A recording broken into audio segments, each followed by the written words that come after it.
Hello, welcome back to the channel. Today, let's dive right into how to track task and project history on teamwork.com, your essential guide for 2025. First things first, you'll need to log into your teamwork.com account. The reason we do this is, of course, to access your relevant project data. Make sure you're on the project dashboard, as this will be our starting point. Now that we're there, look to the left side of your screen and click on Activity.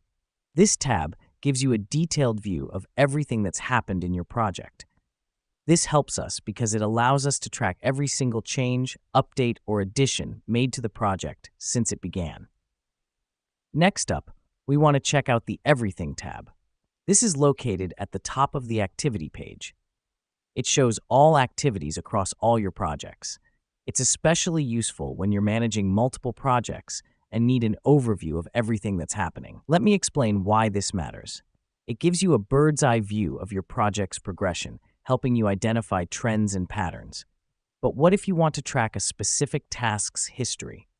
That's easy too. Look for the task in question either through the Tasks tab or by using the search bar.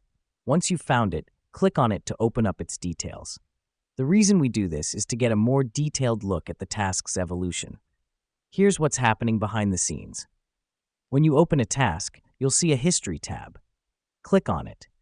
You'll be able to see who changed what and when. This is especially useful for accountability and understanding the workflow of each task.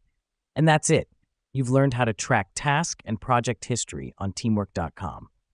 With these steps, you'll have a better understanding of your project's progression and your team's workflow.